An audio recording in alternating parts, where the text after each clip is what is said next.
Well, I think you have to understand that people generally do not respond to crises by pursuing change, by, embracing the new and the unknown. They don't respond to crises by seeking further instability and uncertainty. They curl up into a fetal position and kowtow to power and hide.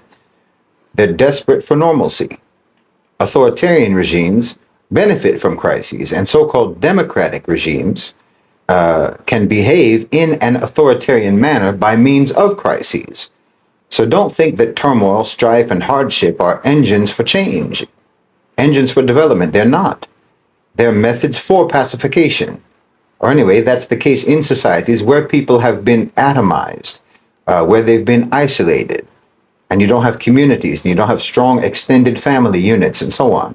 When you have a society of strangers, like in the West, the social and economic conditions that would potentially lead to revolution in other societies just lead to greater passivity and docility and subservience to power in the West. If there's ever an uprising in America, my default assumption will be that it has been organized by the state for the purpose of creating a crisis and justifying repression. I don't see there ever being a civil war in the United States or a revolution or what have you. No matter how many guns you have. I mean, do you think that they would even let you have all those guns if they thought for a second that you would use them against anyone except each other? If they thought that you were going to use those guns for anything other than crime, they would never let you have those guns. Do you think that they would let you have those guns if they thought there was even a slight possibility that you would revolt? The fact that they even let you have those guns means that they think you're harmless, or they know you're harmless, because you are harmless to the power structure. I mean, you're all armed to the teeth, but you still have the system that you have, and you still try to tell America's global victims that it's not your fault. It's not the fault of the people. Isn't that what you always say? I mean, whichever version that you want to go with, how are you not responsible for the system that you have? If you think you have a democracy, then the system is your responsibility because you elected it. And if you think it's not a democracy, well, you keep telling us about how dangerous you are with all your guns and how the right to bear arms is specifically so that you can overthrow a tyranny and so on. So you have the ballot and you have the bullet, but you still have the system that you have. You have the power structure that you have. You're not going to overthrow anything. Americans are the most pacified, the most submissive, the most capitulating, the most compliant population in the world. I mean, do you know at one point the British wouldn't let the Irish even have knives and forks in their homes for eating because they were afraid that the Irish would use the knives and forks to fight against them. Meanwhile, you have assault rifles. Wallahi, they could let you people buy tanks and buy Apache helicopters, and you wouldn't do anything with them except maybe chase somebody down who cut you off on the highway, or you do a drive-by gang shooting with a tank. Nobody's waiting for you to have a revolution. Everyone knows you're not about that. You don't even really know how you're oppressed or who's oppressing you or how to respond. Like now, okay, Trump. Trump has won the election. I thought Harris would win. I said that Harris had the advantage of already being in power. The neocons, the military-industrial complex, that faction of the OCGFC was in power. So she didn't have to compete in the primaries, which looked like she was just programmed for succession. That looked like that was the plan. I said that the only way Trump could win is if his own popularity and Harris's own unpopularity made it implausible that he could lose an election. And if the BRICS-aligned faction of the OCGFC gained sway domestically in the United States, well, it turned out that both were true. Harris was insurmountably unpopular. Trump is popular. And the neocons have been defeated domestically. Or anyway, the BRICS-aligned faction of the OCGFC, which is the richer and the more powerful faction globally, has become dominant domestically in the United States. That's what happened. I'm not going to get into any discussion about why Kamala lost and why Trump won, like what she could have done better, what the Democrats could have done better, and so on. I'm not even going to get into a discussion about any of that, or even to say that she lost because she supports genocide. No, all of these types of discussions are sort of subliminally just intended to perpetuate the myth of democracy in America. Kamala lost because the power structure did not mobilize rigging on her behalf, which I think she was counting on, and which I myself thought they probably would do. I mean, almost the same number of votes by which Joe Biden won in 2020 were absent from the election in 2024. They just vanished, almost as if they never existed in the first place. Well, that ghost electorate wasn't mobilized this year, and it could have been, but it wasn't, because there's been a battle between the OCGFC factions throughout the Biden administration, especially over the last year. A battle between the military-industrial complex and the global OCGFC. Mainstream Democrats and mainstream Republicans are and always have been aligned with the neocons, aligned with the military-industrial complex. And they've had a hard time understanding the new dynamics at play in global politics, and that the BRICS-aligned, globally oriented faction of the owners and controllers of global financialized capital represent the new superpower whom they are supposed to serve. Trump is aligned with this faction. Never mind his patriotism, his nationalism, and MAGA and what have you. Trump is a-national, just like the OCGFC are a-national. I mean, he's close to the Khalij, he's close to MBS, to the UAE, to the Gulf. The OCGFC want America to withdraw from the world. They want America to be more isolated, and so does Trump. He's a mascot for this faction of power, and it's the most powerful faction, as I said. I mean, for convenience, you can simplify this by just calling them BlackRock, that faction BlackRock. BlackRock represents this globally oriented faction of the OCGFC to some extent, because BlackRock has a portfolio that includes far more than just the military-industrial complex. BlackRock is connected to the Khalij, it's connected to Saudi Arabia, it's connected to the UAE, etc., etc. They're interested in the vision of MBS for the Middle East, because I think his vision for the Middle East is reflective of their own vision. And honestly, I don't know which one came first, if MBS thought of it, or if he only articulated it because it is the consensus of the OCGFC. I think this is probably more likely. So you can expect Trump, in my opinion, to adhere to this vision. Now, bear in mind, no one controls everything. Circumstances are fluid, and all sorts of unexpected things can happen, and plans have to adapt. So it's going to be bumpy, most likely. But I would expect that Trump will follow this vision, which should mean de-escalation of the conflict in the Middle East, and it will probably mean the removal of Netanyahu. And some sort of a normalization deal between Saudi Arabia and Israel will probably happen. And I suspect that MBS will probably concede on his demand for a Palestinian state, and rather he will only demand an irreversible roadmap to a two-state solution. He didn't want to give this deal to Biden, and he doesn't want to give this deal to Netanyahu. So I think that he will give it to Trump, and he will give it to a new Israeli PM, possibly Benny Gantz. And I think whether Netanyahu ends up going to The Hague or not depends on whether or not he acquiesces to Trump and the faction that Trump represents and agrees to his own exit from politics. If he goes quietly, then the arrest warrant may never be issued. In short, in my opinion, the transition of the global economy to the global south has an easier and smoother road ahead of it than it had a week ago. I mean, it's actually kind of a weird situation today, where nationalism in the West is actually a containing force as opposed to an expansive force. Historically, Western nationalism expanded Western power. Today, nationalism will reduce it. I mean, look at the policies that Trump has advocated. They're all, in one way or another, isolationist and even alienating for the U.S. from the rest of the world. Tariffs, withdrawal from NATO, no more funding for endless conflicts, the border issue, so on and so on and so on. Who knows how much of this will actually materialize, but if his first administration is any indication, I think a lot of it probably will. I mean, withdrawing from NATO seems to be a bit of a stretch to me, but it's not impossible. If the U.S. leaves NATO, it will unleash full-scale continental strife in Europe, which has always been the ultimate destination for the destabilization project that has been underway ever since the start of the Ukraine war. The military-industrial complex, they can derive their profits from European conflicts. They have the capacity and they have the character to keep that going indefinitely. All these countries in Europe are suiting up for war right now, and not for war outside the continent. Their nationalism is going to drive white-on-white war and conflict that could go on for decades. Why do you think that Europe is more upset about Trump winning than anyone else? As long as the neocons were in control in Washington, they still had some sort of a reprieve for the inevitable. The inevitable being that they get thrown under the bus. Well, I think they're going to get thrown under the bus now. Now, I know that people in the West, in America, Muslims and non-Muslims, in light of the election, are interested in strategies. Many are going to be asking what went wrong and so on. Okay, this is a hard conversation to have with Americans, Muslims or otherwise. Because as I've said before, we never really get into an interaction with a Westerner and expect it to be fruitful. It's kind of like trying to ride a bicycle through a briar patch. You tend to be so tangled up in propaganda and indoctrination and false paradigms that any real communication is impossible. You're all concerned with getting this candidate or that candidate in office, this party or that party. But I'll say this, look at what the CEO of BlackRock said just before the election. He said outright, it doesn't really matter who wins. Now, why can he say that?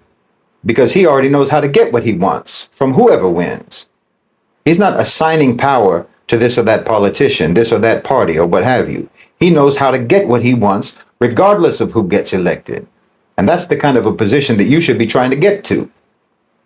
So here's the point. While you're focused on politics, they're focused on power. While you're debating between candidates, they're securing influence that doesn't shift with the tide of elections. You need to stop looking for saviors. Stop going along with the inherently disempowering delusion of democracy, which does nothing but reinforce the idea that your future and your present depends on this or that politician. You need to build your own power as an individual and as a community.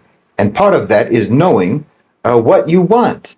And part of that is then knowing that electing this one or that one is never going to mean that you can stop trying to get what you want. In other words, you simply adjust your strategy depending on any factor that arises, including factors that arise in the wake of an election. Any factor that interferes with or influences or hinders your pursuit of what you want, what you believe, what matters to you.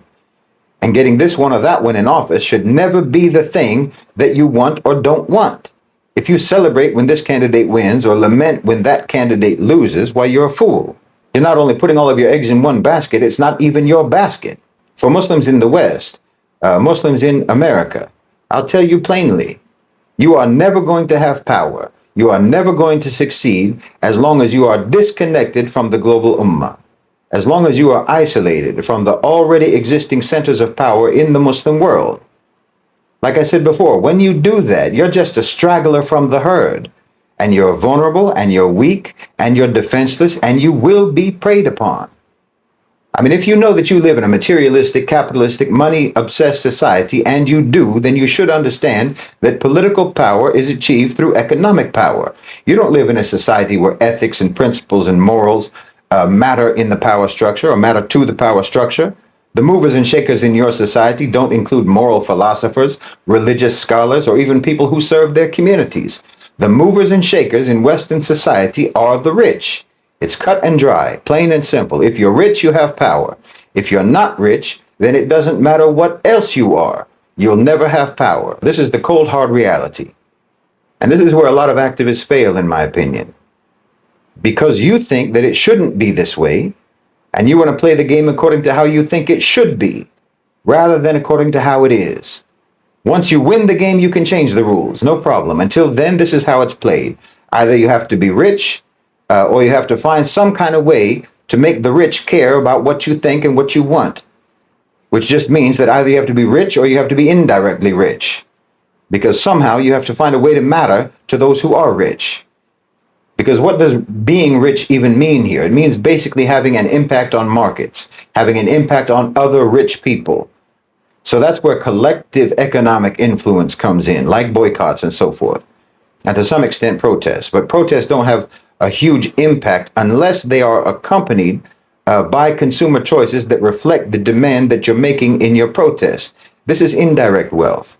It's a way of making yourself matter to the rich because you're impacting their money in one way or another. But this is the way it works in America, in the West generally. This is why we talk about corporate democratization and redirecting political activism towards the private sector instead of towards governments. The idea of influencing the influencers. So I'm not saying that you can't have an impact unless you're rich, or that you can't have any power unless you're rich. I'm saying that power and wealth are one and the same thing in America, and you can't divorce them. Not in your strategies and not in your expectations. So again, for Muslims in America, look, you have extremely wealthy, extremely important, extremely influential brothers across the ocean. If you're connected with them, instead of continuously declaring how not connected you are to them, instead of constantly vilifying them, you could build a bridge to them. Yes, I'm talking about the Gulf countries, the Gulf governments, and wealthy investors. Every Muslim community in the West, in America, should be a landing place for international Muslim capital. But the only time you think about money from the Gulf is when you need a donation for your masjid or for your school.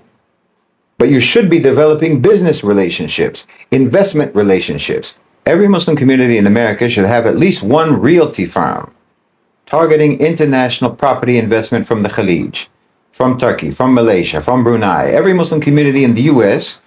Should have at least one or two or more people, headhunters, talent scouts, brokers, to try to connect local startups and entrepreneurs with international Muslim investors. The Muslim community in the West, in America, should position themselves as middlemen to connect domestic projects, domestic properties with Muslim investors internationally, globally. It's like you have a rich uncle, but the only time you ever get in touch with him is when you need charity. When what he's looking for is some sort of profitable enterprise to invest in so that the two of you can do business together. And then maybe you won't need charity anymore. But you're like that hippie nephew who hates his rich uncle for being a capitalist pig. You've insisted on an antagonistic relationship with him. And this is just self-defeating. It's self-defeating. No matter how allegedly important the Muslim vote might be, even if you're 10 million, you're never going to be as important as the geopolitical and economic entities, the states of the Muslim world. So if you over there in America are positioned as representatives and as brokers of these much more important, much more powerful, and much richer interests, well, you'll amplify your own status in that country immeasurably.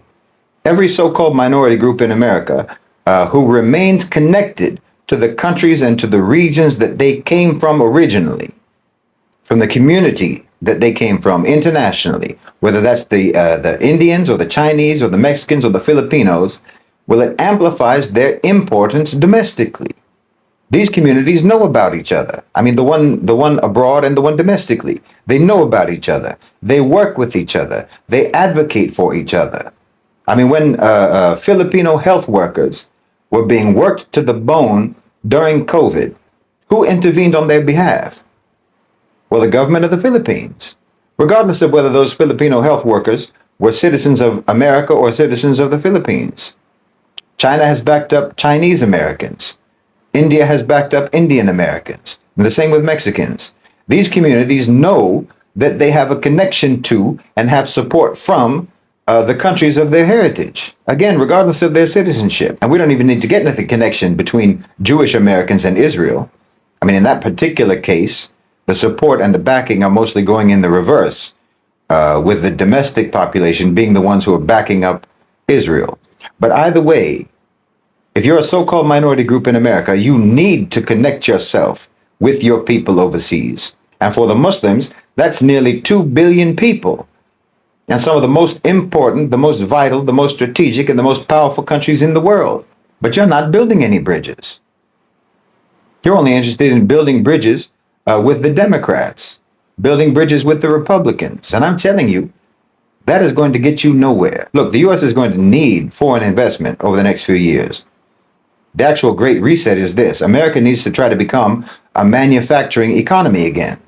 Trump's tariff plan is precisely for this purpose, to try to force American companies to onshore production. That's going to come with a lot of repercussions. Inflation will rise, the value of the dollar will decline, more countries are going to de-dollarize, wages will decline, the money supply will be reduced, and the economy is going to need injections of capital from overseas. So industrial properties, commercial real estate, emerging suburban areas, warehousing, logistic facilities, storage facilities, and so on, not to mention factories. All of these things, all of these properties could be incredibly attractive to international Muslim investors. So Muslim communities in America should be the main port of call for these types of investors. You should be brokers. Get connected. Because the more isolated America becomes, the more power you will have by being connected to the global ummah.